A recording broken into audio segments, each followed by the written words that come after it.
أعوذ بالله تعالى من الشيطان اللعين الرجيم. بسم الله الرحمن الرحيم.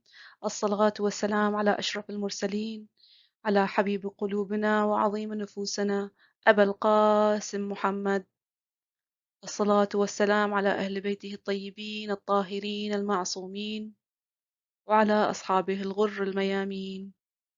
الحمد لله الذي جعلنا من المتمسكين بولاية سيدي ومولاي علي بن أبي طالب. الحمد لله الذي هدانا لهذا، وما كنا لنهتدي لولا أن هدانا الله. أما بعد، فقد قال الله تعالى في كتابه المجيد: بسم الله الرحمن الرحيم، وخلقناكم أزواجا. صدق الله العظيم. In Surah 78, verse 8, Surah An-Naba, Allah subhanahu wa ta'ala talks about how He created us, the human beings, in pairs. And I wanted to take this opportunity in the month of Muharram and share a series of lectures based on marriage and Islam. I hope you enjoy the content of these lectures and find it informative. So let's start our journey for this month.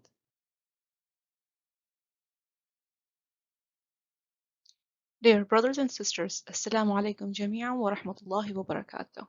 This is part 4 of the series Marriage and Islam. Before we start today's lecture, let's do a quick recap. Thus far, we've discussed polygamy in Judeo-Christianity. We also discussed the marriages of different prophets of Allah subhanahu wa ta'ala to widows of their society for the purposes of social reform. We also discussed the multiple marriages of Prophet Mohammed alayhi salatu wasalam for political alliances. Thus far, we've discussed 8 of his wives: Salama, Sauda, Zainab al-Khuzaymiyya, and Hafsa bint Umar, and they were all married for the purpose of social reform of widows. Then he married Juwayriyya, Safiya, Aisha, and Maria al-Qubtiyya for the purposes of political alliances. One of the famous ahadith that we have from the Holy Prophet says, أبغض الحلال إلى الله الطلاق, meaning the most hated halal by Allah is divorce. So our goal number 3 for the multiple marriages of the Prophet was to change the status of the divorcee female, known as al-mutallaqa, in Arabian society, and also deal with some other cultural taboos and laws of Arabian society that Rasulullah wanted to change through his marriages. In today's discussion, we will start with the 6th wife of the Messenger of Allah subhanahu wa ta'ala, known as Habiba.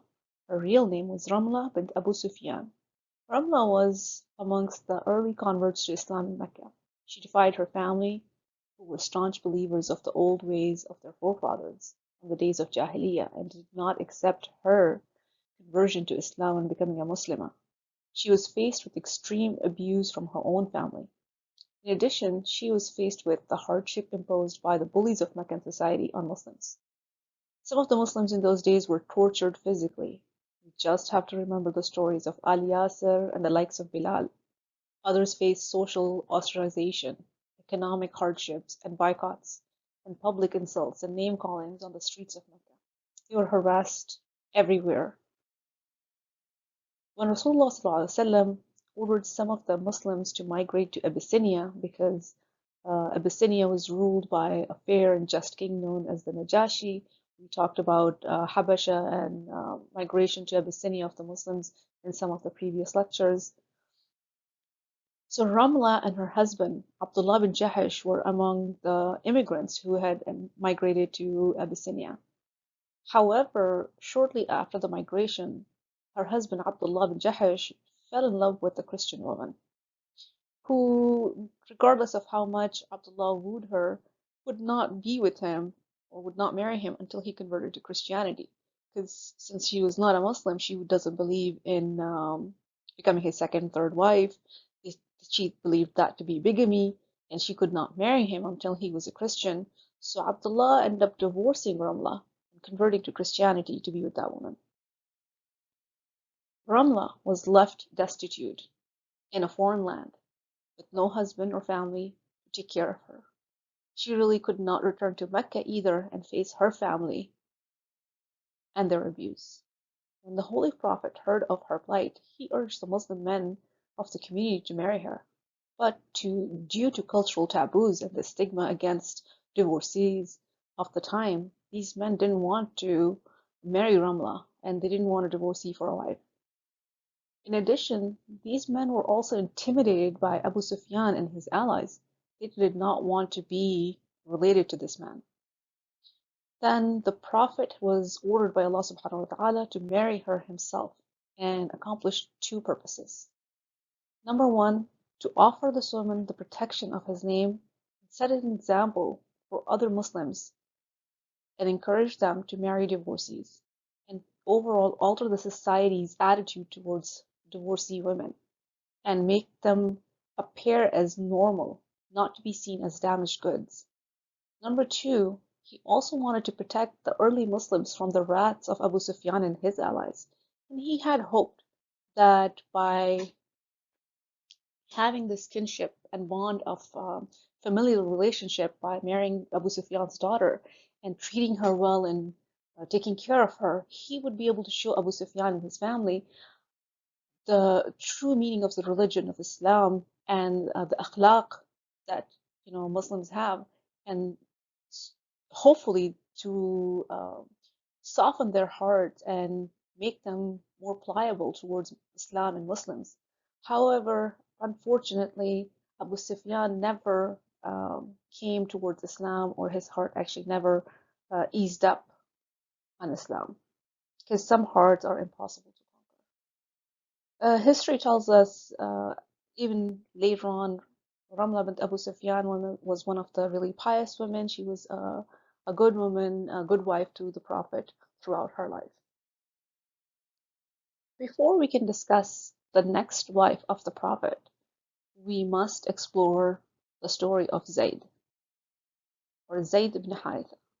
Based on different narration, Zayd was either captured in a skirmish or war between tribes and then later on taken as a prisoner of war and sold as a slave, or he was abducted in a fair and then later on sold into slavery. Because back in those days, people from nearby places would gather in a city or a small town or village, and they would have a trade fair where merchants could sell their goods to each other. In such event, Zayd, when he was a young boy, he was abducted with a group of bandits, which was a common practice, and the children were sold to slave traders. Zayd was later on purchased by Hakim ibn Huzam, who was the brother of Sayyidah Khadija, and he gifted Zayd as a slave to her, and she later on gifted Zayd to her husband, the Holy Prophet. Zayd was a young boy of 7 or 8 years old when he came into the household of the Prophet. He grew up in the household of the Prophet as a slave or a ghulam. When the Holy Prophet revealed the message of Islam, Zayd was among the early Muslims who accepted Islam and converted. Sometime later, Zayd's father and uncle came to find Zayd's whereabouts, and they offered to purchase him from the Holy Prophet. And the Holy Prophet said, "This decision is really not mine, it's Zayd's decision." And he put the matter in front of Zayd, and he decided that he would rather stay with the Prophet than go back to his own family. And his family, like his uncle and his father, was astonished, they were surprised that he would rather live as a slave than be a free man. He would rather live with these strangers than come back to his own family and his own clan. Furthermore, he, uh, him not choosing this life of freedom was a surprise to everyone.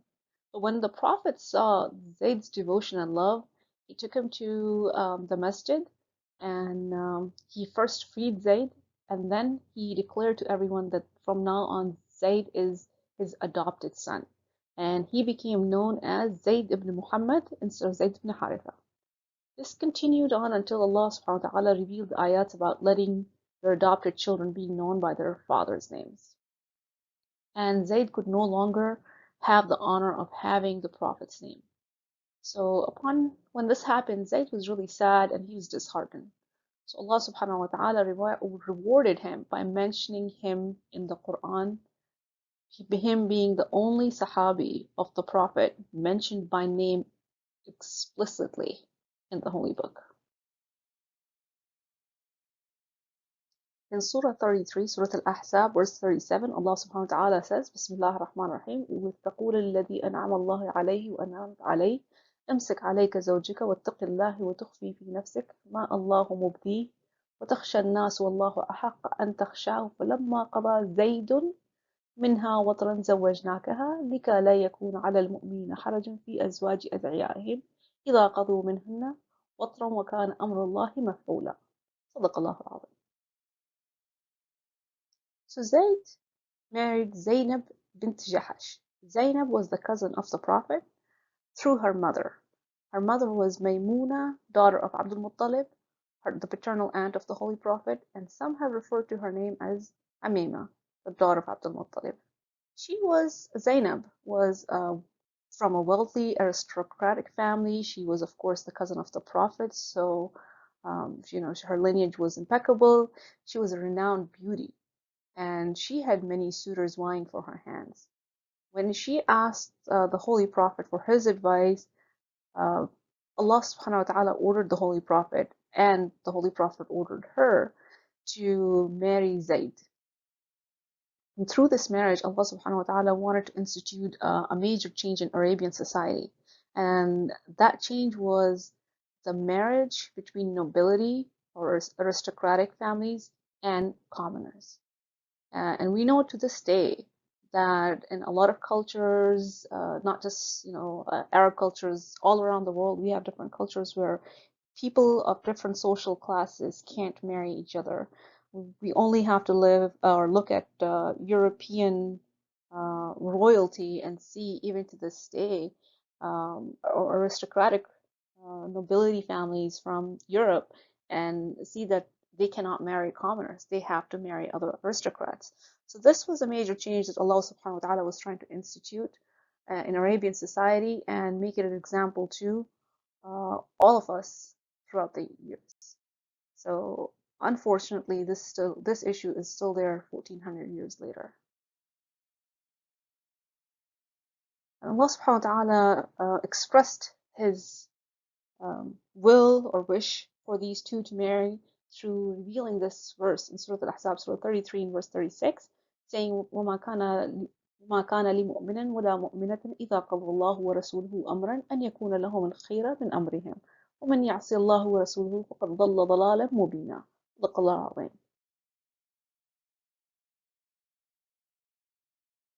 Unfortunately, the marriage of Zainab bin Jahash and Zayd did not work out, and they were not compatible, so they ended up being divorced. Now that the Zainab was a divorcee, Allah subhanahu wa ta'ala ordered the Prophet to marry her. In the following verse from Surah Al-Ahzab, Surah 33, verse 38. Bismillah ar-Rahman ar-Rahim.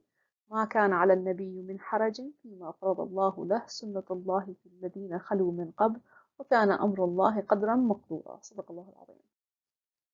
Meaning, there is no harm in the Prophet doing that which Allah has ordained him. Such has been the course of Allah with respect to those who have gone before, and the command of Allah is a decree that is made absolute.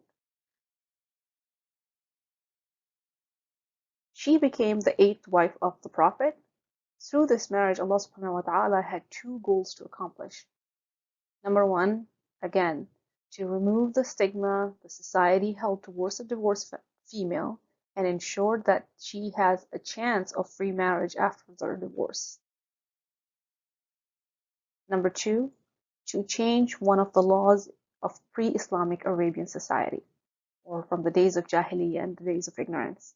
In those days of Jahiliyyah, the law was a man could not marry the ex-wife or divorcee of his adopted son.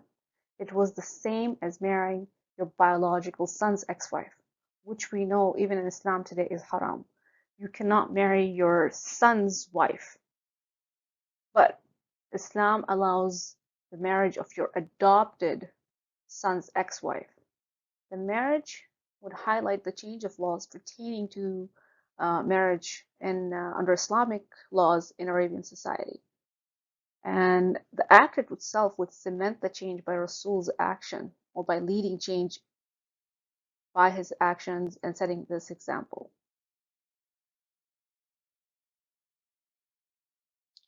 Although there's a lot of controversy related even to the Prophet's marriage to Zainab bint Jahash, and we really don't have the time or the scope to discuss those details in this lecture. Inshallah, we'll discuss it in a future lecture sometime. I just want to make a note that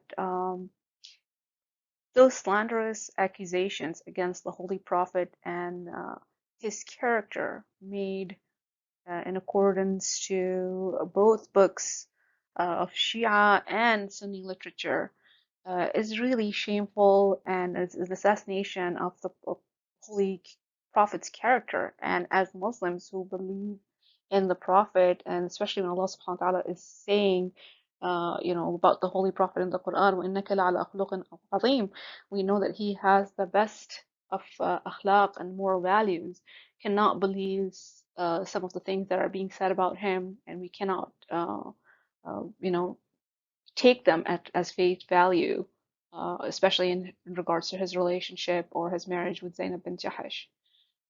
In conclusion, for this section of the series, again, goes to show that these two wives of the Prophet, uh, his marriages to them had multiple goals: social reform, changing the status or society's attitude towards divorcee women of that culture, and also building some kind of political alliances or changing the hearts and minds of the families of these women, or changing the laws of pre-Islamic Arabian society. So again, all these marriages of the Prophet were not for some self-serving purposes, but all to uh, bring the change that Islam needed to bring in order to create a more richer society, of not in terms of money and goods, but richer in sense of morals and akhlaq and ethics. So inshallah, we'll continue with the next section, part 5 of this series tomorrow. And I say assalamu alaikum wa rahmatullahi wa barakatuh.